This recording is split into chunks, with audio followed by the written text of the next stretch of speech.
तोरू Watanabe का जीवन अब पूरी तरह से अस्थिर हो चुका था।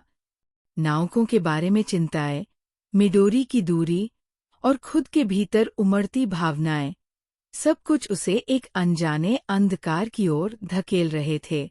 वह लंबे समय तक अकेला भटकता रहा, बिना किसी उद्देश्य के। कभी वह किसी पहाड़ी इलाके में चला जाता, कभी किसी अनजान शहर में रात बिताता।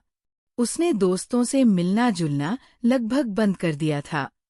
वह खुद को दुनिया से काट चुका था। इन्हीं दिनों में उसे रेको का एक और पत्र मिला।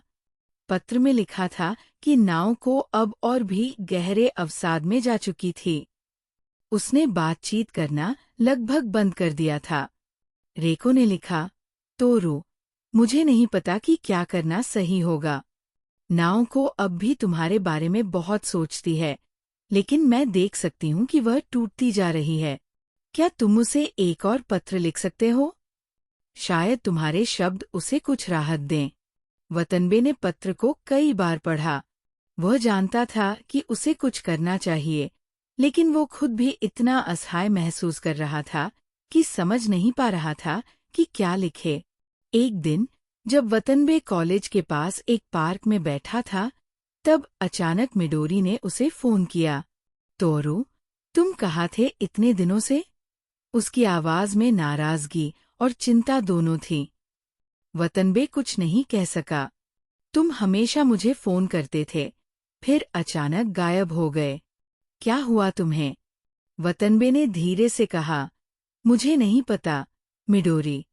मैं बस कहीं चला गया था। मिडोरी कुछ देर तक चुप रही, फिर बोली, तुम्हें मुझसे मिलना चाहिए। मैं इंतजार करूंगी। वतनबे के भीतर एक हल्की सी गर्माहट आई।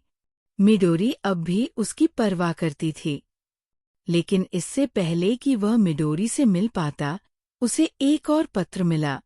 इस बार पत्र रेको का नहीं था, ये क्लिनिक से आया था।